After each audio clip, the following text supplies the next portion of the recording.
മക്കളെ 2 ദിവസം ഫുള്ള് കത്തിക്കലാട്ടാ, മിസ്സാക്കല്ല. നമ്മളെ നാട്ടിലത്തെ ആണ്ട് നേർച്ചയാണ്. 2ാം പെരുന്നാള് രാത്രി മുതല് 3ാം പെരുന്നാള് പുലർച്ചെ വരെ ഈ ഒരു ചെമ്പോൾക്ക് ഒരു ഒഴിവുണ്ടാവില്ലട്ടാ. കാരണം എന്താ അറിയോ, നമ്മളെ നാട്ടിലത്തെ ആണ്ടാണ് 2 ദിവസവും. ഇക്കണ്ട വിറകൾ നിങ്ങൾ കണ്ട, അതിന്റെ ബാക്കിലുള്ള നിലമ്പൂര് കാട്ടിലെ വിറകളടക്കണ്ട് ഇത് കത്തിക്കാനായിട്ട് കൊടുത്തിട്ടില്ല. 2ാം പെരുന്നാള് രാത്രി നിങ്ങൾ വന്നു കഴിഞ്ഞാൽ നല്ല അടിപൊളി നെയ്ച്ചോറും അതുപോലെ തന്നെ ബീഫ് കറിയും കിട്ടൂട്ടാ. ഇനി 3ാം പെരുന്നാൾ നോക്കുകയാണെന്നുണ്ടെങ്കിലോ അതാണ് മക്കളെ ലാവിഷ്. കാരണം രാവിലെ ചോറ് കൊടുക്കലിൽ തുടങ്ങി കഴിഞ്ഞാല് അവസാനിക്കണേ ഞാൻ പറഞ്ഞില്ലേ പുലർച്ചെയാണ്.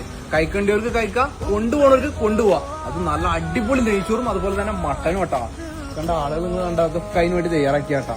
തയ്യാറാക്കിയല്ല, അതൊക്കെ ആൾക്കാര് ഓർക്കൊരു നെയ്യത്താക്കിയതാണ്. അപ്പൊ ഡേറ്റ് നിങ്ങൾ ഒരു കാരണവശാലും മറക്കാൻ കണ്ട. പെരുന്നാള് 2ഉം 3ഉം. പെരുന്നാള് 2ന് രാത്രി മാത്രമേ ഉള്ളൂ. പെരുന്നാള് 3ന്റെ അന്നാണ് പകല് മുതല് അങ്ങ് രാത്രി പുലർച്ചെ വരെ.